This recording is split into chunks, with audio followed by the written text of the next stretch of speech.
Okay guys, welcome back. For those of you who might have seen when I unboxed this little beauty, I've put it together now. As much for my own record as anybody else's. Thought I'd just go through what I've done, how I've done it. Immediately you'll probably spot I've not gone the conventional route. I think most people seem to be favouring it as a twin, but I had a FX61. I was retiring, so the parts have come over to this, and I had the motor and an ESC, so that's the route I've gone with, and I actually like it. So right, let's start off. Sunnysky 2814 1100 kV. Let me double check that. Yeah, 2814 1100 kV on the back. That's a 9x6 APC prop because I'm going to be running on 4S. If I had this as a 3S setup, I could get away with a 10-inch, 10x7. I think I ran that motor on before. So where should we start? Okay, let's have a look inside. A couple of tips you might want to be aware of. These portholes here make this hatch very weak, and mine already started to split there. So I've can you see that through there? I've introduced just a couple of pegs of carbon rod skewered down into there, and that's made a hell of a difference because that wasn't going to last 5 minutes, in fairness.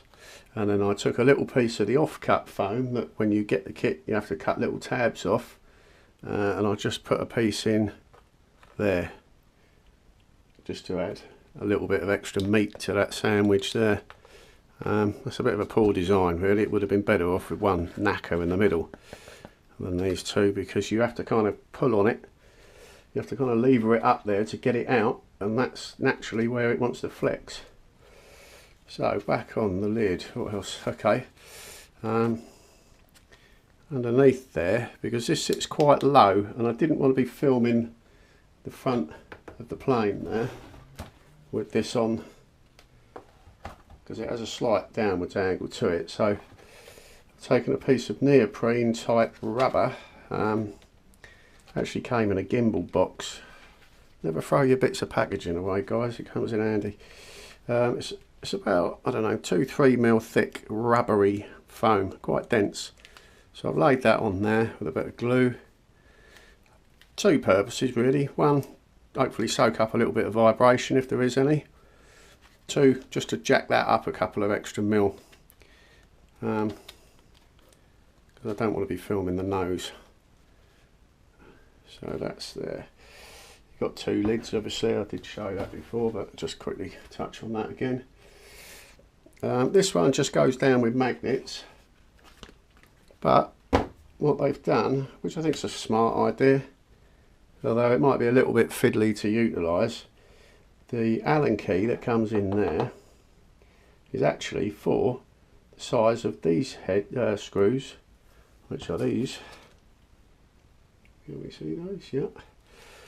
Yeah. For fixing down the canopy, because it's kind of only a friction fit with a little bit of a magnet to it. So you get two screw holes there, which will stop this jettisoning and taking your HD cam with it. So a nice idea, although that might prove a bit fiddly to be fiddling around with little screws on the field. So I want to look into some other way of securing that. Not sure what I'm going to do with that yet. Right, so inside, not much to see. I didn't go with the wooden base plate because, to be honest, it was so flimsy. I didn't see the point in it. It wasn't doing anything other than being there, you know. It was there in spirit, but that was about it. So I've used that actually back as a double tier, which I'll show you in a second. So in the little pockets that are left underneath, again, I don't know why they do that. It's just taking meat out of the sandwich, really, weakening it up. I've used a bit of the Correx from the fins, just cut some little rectangles, and I've just glued those into the floor to fill those little pockets. 1, 2, 3, just to give that a flat floor.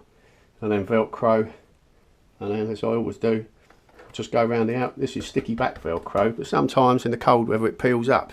The glue gets a bit tough, a bit dry. So if you go around it with a smear of hot glue just around the edge, and then a little bit of board or Corex or something, and just smear the edge, it kind of sticks the edges down. It's less likely to come up when you're tearing your batteries out. That's what I do anyway, so that works for me. So into the 9-gram Metal Gear servos. As a couple of other guys have pointed out, the servo control horns are just that fraction too short, which is a bit annoying.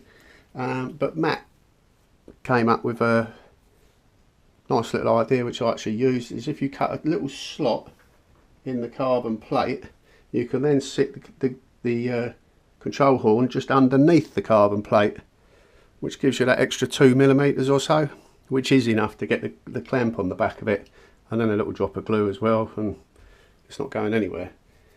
So that was a nice little tip, Matt. Brilliant idea. It works. Right, there are wing clamps here, spar clamps, but I definitely wouldn't fly with just those, because there's too much flex between the body and the wing here, because it sort of pivots around that spar, which is about there. You've got a short spar in the front, but there's a lot of flap going on at the back. So if you want removable wings, you're definitely going to have to take that top and bottom, I'd suggest. You know, take a roll of tape with you. But the spar grips, I wouldn't trust them personally. So inside, so you've got your two little bays. These are actually left and right hand sided. I don't know if you can see, thinner on one end than the other. So I've put a dot on there and a dot on there, so I know which one marries up and which way round, rather than trying to jam it in back to front and so and so to get back out. This is just a temporary, but a little bit of tape underneath, folded back on itself, just makes it easy getting that in and out. And you know, the wind will blow those flat, no big deal. This side, I didn't want to cannibalise that just yet, because I'm not sure on the final configuration really. So again, 2 dots to marry up with 2 dots, so I know that's that side. But I didn't want to cannibalise that, so I've just taken a little bit of, that was actually a wingtip off of an S1100, which is nice hard foam, and I've just made a little trap door, spare servo arm, and a little self-tapping screw there. I don't know if you can see that well enough. Lift that up. Neat little trick for door fastenings. Anyway, that works. So inside there I've got the VTX and a little low pass filter, little cheapy ones from Banggood. They work a treat, absolute treat. So I use them on all my rigs and rarely get any problems, to be honest, with interference. So VTX inside, low pass filter, nothing more to be said in there. You do have to get a little bit of hot wire or something, heat it up, and then stab it through into the inner cabin and just open up a little hole. Same this side for the GPS to get into the centre. So into the centre, as you can see, I used the battery timber plate to make a double decker, just to raise it up a bit more. I didn't want to be diving down into the guts of the thing. This is a temporary setup, just to maiden it with really, and see how she goes. It will get a F4 board in there probably and go iNav, so I can take that little plate off. It's only 4 little screws. Take that out of the equation, and I probably will be changing that out to an L9R when it finally shows up. Good old hobby clown. So that's a little Bigaole stabiliser with a GPS return to home. I can't recommend those things highly enough. I maiden all my planes with that in. It just works. It takes 5 minutes to set up, and it just works. Stabilisation, manual mode, and return to home, which in all fairness covers you for most situations. No OSD or anything, but excellent little bit of kit for just chuck it in anything and it works. This hatch I found was a bit of a weird setup really, because it's tapered, so it's kind of relying on this part to hold this part in, and it's just sort of friction fit. So I just put a little hinge on the back, made them one piece, and then I've put a little tape strap, basically just used electrical insulation tape, put sticky side up, sticky side down, so the underside of that isn't sticky, it's like a sandwich, and then when this goes on, this latches underneath and like presses itself down and locks in place.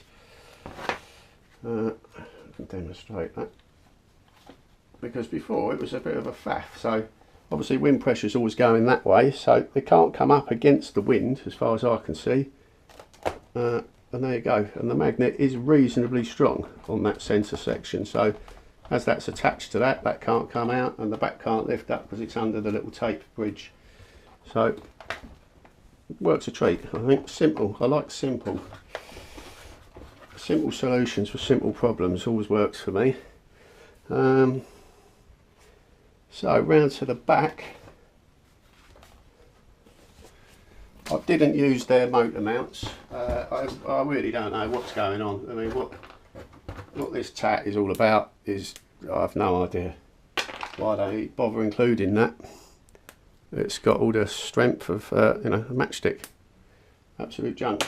So I wouldn't recommend using that, because I think the plan is that you glue that to the foam and then you screw your carbon plate to that. But then if that's the anchoring point, you know, that can split and delaminate. It's just rubbish. So anyway, I didn't go with that route. I've basically set some aluminium standoffs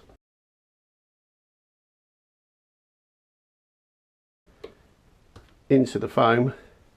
I've drilled 4 holes into the foam, through the carbon plate, epoxy all on the back of the carbon plate, filled the little pockets with epoxy and set that in, and that is not going anywhere in a hurry. That's really got an anchor in on there. So obviously 9x6 prop. Another little thing I do is I don't do props up tight when I'm messing around at home. I want it on there to test the CG. You see what I'm doing? Yeah, I want it on there to test CG, etc. But when I'm fiddling with settings, I don't want to accidentally fire it up, so the prop's not done up. I went for some vertical stabilisers, just a bit of Correx. They're just tacked on with a bit of hot glue for now. I'm experimenting on size. I didn't want to go finalise the design and decided I didn't like it, so they're just a temporary for now. Might need to be bigger, longer, taller. I'm not sure as yet. And I think I like the look of it as much as anything else. So, the launch handle. Oh, there you go, there's a couple of tips. The launch handle, I don't think I'm going to bother with, personally, because I'm going to be running 9 or 10 inch props, and I think that's still getting a little bit too close for comfort. So I'll be wing launching. This centre spar cover, if you glue that in, you've had it. You know, anything goes wrong, a servo, an ESC, etc., you've had it. So I'm not gluing that centre section in. But the same with these two sections. If they are glued in and you have a servo failure, burnout, whatever, strip gears, you can't get it out again. So I've actually cut this section down the middle. I don't know how well that's going to show on camera, but I've sliced that cleanly with a very sharp knife. Then this is the section that's got the spar in. That's glued down as per usual, and in there's your little tightening clamp. But this section can be removed if I need to, and I probably will be changing out the servos because I want to put some Emax Metal Gear servos in there. I've just got a couple of cheapy Banggood specials in there at the moment. ESC bays, really nice. I've got a 50 amp in there, and I just had to Dremel out a little smidge of the foam inside that one just to give it so it wasn't wedged in there. Just widen that little pocket out a little bit. These screws that They come with the little brass knurled anchor points. Junk, absolute junk. Whoever's done them has filled all the insides up with glue, just pushed them in, wonky, not sunk in. So as you're trying to tighten the screw, you end up tearing the things out anyway. So you might as well just pull them all out to start with, drive your screws in to clean the threads out. I'd suggest put all your screws in, tighten them up to the little brass seats, and then drop the glue into each hole, push those in, you know, a bit of tape, and then now they're actually doing what they're supposed to do, because before they were just pulling out the screws. So I've re-glued all of those, set them flush. Like I say, a bit of wing tape, cover the joints. That's just electrical insulating tape. I've yet to put a bit of clear tape over this joint. Whether you're using that, I think you'd be fine using that if you're just using little motors and a couple of 6-inch props, because obviously your hand's going to be more than likely coming out through the centre of there as you throw it. But I just didn't fancy. That's a little bit too close for comfort for my liking. Anything else on the bottom? Nothing else. Obviously you've got little carbon rods that go in the elevons. I kept calling them ailerons in the last video, apologies for that. Elevons, got the carbon spars in, glued in. I don't think there's anything else really. I mean, as a kit it goes together really nicely, but you just got to think ahead of yourself a couple of moves, because you know, like I fitted all the motor ESC, blah blah blah, had all that pulled through, messing about, testing C&G, and I realised I've got to take all that back out again to glue the spar and run servo wires, etc. So just sort of do, like I generally do a little dry fit, put your parts on, just see what goes where. Don't get ahead of yourself with the glue, because you might come unstuck, literally. But as a kit it goes together really nicely. Well, something I briefly forgot to touch on actually was batteries. So with that setup I've got there, that actually balances out absolutely perfectly. There's a 5200 4-cell. Fits in there perfectly. Obviously taking into account the weight of the run cam. And the CG, according to the manual, is 285mm back, which is about a third of the way back on these pods. I've put a couple of pins under there, and as you can see there, absolutely bang on the money with a 5200 4S. I know Matt was having a little bit of difficulty with 5200s, but he had two smaller motors. That's quite a chunk of motor on the back of there. It's got a little bit of gravity to it, and a big 50 amp ESC, and also that receiver's like a small house brick, to be honest. So I'm expecting the rear end to lighten up slightly when I put an L9R in there, but I've got a little bit of adjustability inside for the battery placement. Anyway, so that I've still got 3/4 of an inch or so for that to go backwards, so I've got a little bit of room to play with, and it all seems fine. I've also tested, you can see that Velcro gets a grip, with a Zippy. These are the 5025C 4S, a little bit, not much in it, but a little bit heavier than the Multi-Star. And she'll balance up with that as well, with just a little bit of position tweaking. So, and that was my main concern really. That was the batteries I wanted to be able to run. So again,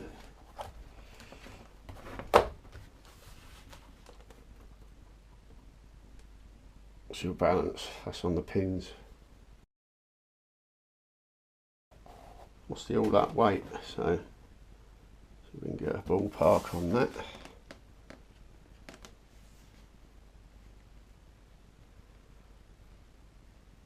So we are around 14 14.99, say 1500 grams, give or take a few. So 1500 grams ish.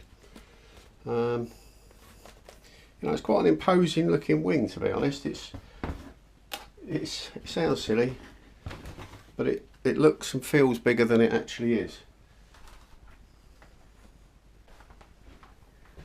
For example, there's a mini drac.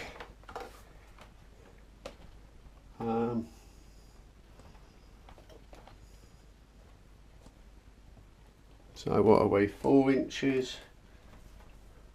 Small. I mean, the mini drac feels quite sleek and svelte in comparison. Obviously thinner wing profile, shorter wing chord, forward swept wings, etc. But give you some idea. So hopefully that's covered a few of the bases. If you've got any other questions, feel free to ask. Except, why haven't I gone for a twin motor? Because that seems to be the main comments that come up. It's a twin, it should be a twin. But, you know, it's each to their own what they want to do. I had the components to make it a single, and that's the way I went, really.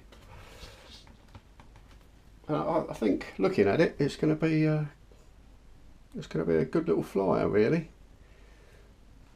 So feel free to ask any questions. I'll film the maiden, and hopefully she comes down in one piece. So as always, thanks for watching, guys, and happy flying.